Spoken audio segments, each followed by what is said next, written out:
বিএনপির সঙ্গে জোট নিয়ে অনিশ্চয়তার কথা জানালেন রাশেদ খান। একটি মামলার জটিলতায় থমকে ৩২,০০০ সহকারী শিক্ষকের পদোন্নতি।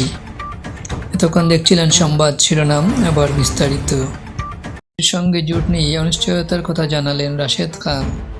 গণ অধিকার পরিষদের সাধারণ সম্পাদক মোহাম্মদ রাশেদ খান জানিয়েছেন, বিএনপি কিংবা ফ্যাসিবাদ বিরোধী অন্যান্য রাজনৈতিক দলের সঙ্গে সম্ভাব্য নির্বাচনে জোট বিষয়ে এখনও কোনো চূড়ান্ত সিদ্ধান্ত হয়নি। তিনি জানান, তফসিল ঘোষণার পর বিএনপি ও অন্যান্য দলের সঙ্গে বসে এ বিষয়ে আলোচনার প্রক্রিয়া এগিয়ে নেওয়া হবে। সোমবার ৮ই ডিসেম্বর সন্ধ্যায় ঝিনাইদহ সদর উপজেলার গোয়ালপাড়া বাজারে গণসংযোগ শেষে সাংবাদিকদের মুখোমুখি হয়ে তিনি এসব কথা বলেন। রাশেদ খান জানান, বিএনপির ৩১ দফা কর্মসূচির সঙ্গে গণ অধিকার পরিষদ সহ ফ্যাসিবাদ বিরোধী বিভিন্ন দল মতো ঐক্য পৌঁছেছে। তিনি বলেন, স্বৈরাচার বিরোধী আন্দোলনে আমরা বিএনপির সঙ্গে যৌথভাবে মাঠে ছিলাম। এ কারণে নির্বাচনে জোট গঠনের বিষয়টি নিয়েও পূর্বে আলোচনা হয়েছে।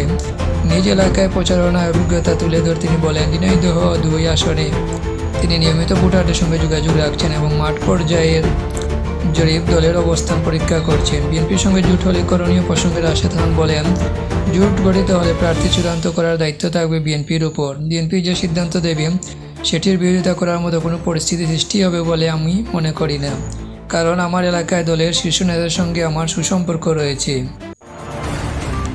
একটি মামলার জটিলতায় থমকে ৩২,০০০ সহকারী শিক্ষকের পদোন্নতি। গণশিক্ষা উপদেষ্টা।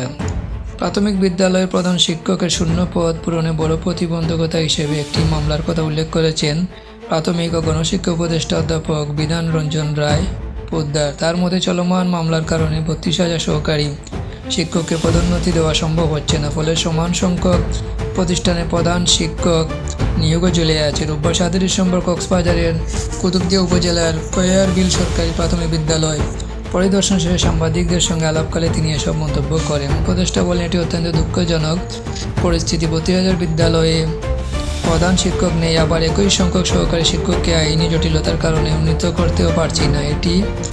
একটি মামলায় পুরো প্রক্রিয়াকে আটকে রেখেছে। দ্রুত মামলার নিষ্পত্তির জন্য সর্বোচ্চ চেষ্টা করছি। নিষ্পত্তি হলে বহু সমস্যা স্বাভাবিকভাবে সমাধান হয়ে যাবে। কুতুবদিয়ার বিভিন্ন শিক্ষা প্রতিষ্ঠানে ঘুরে দেখা তিনি বলেন, এখানকার বিদ্যালয়গুলিতে শিক্ষক সংকট বেশ প্রকট।